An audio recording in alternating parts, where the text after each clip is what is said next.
ঠাকুর শ্রী শ্রী রামকৃষ্ণের লীলা।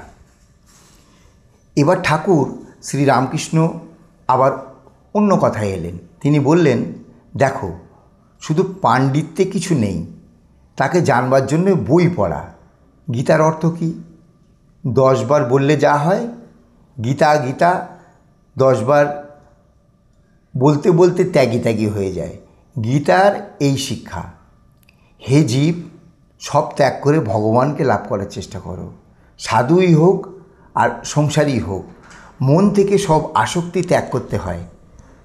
চৈতন্যদেবের একটা গল্প শোনো। চৈতন্যদেব তখন দক্ষিণ ভারতে পরিভ্রমণ করছিলেন। সেখানকার তীর্থ, জনপদ, অরণ্য, সমুদ্র তীর সর্বত্রই তিনি ঘুরে বেড়িয়েছেন।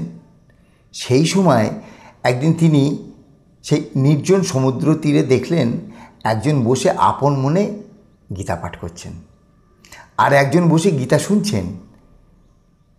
তিনি শুনছেন আর চোখের জলে বুক ভেসে যাচ্ছে। চৈতন্যদেব কেউ দূরে দাঁড়িয়ে এই দৃশ্য দেখলেন। তারপর পাঠ শেষে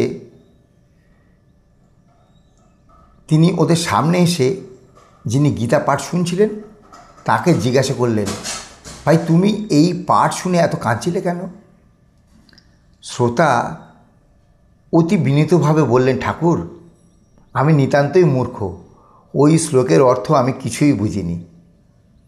তবে গীতা বললেই আমি দেখতে পাই রথরূঢ় সারথি শ্রীকৃষ্ণকে, আর তার পদতলে বসে হাত জোড়ে করে আছেন অর্জুনকে। এটাই আমি দেখতে পাই। ওর পাঠের সময় সর্বক্ষণ আমি এই দৃশ্যই দেখছিলাম, তাই আমার চোখ দিয়ে অশ্রু বেরিয়ে আসছিল।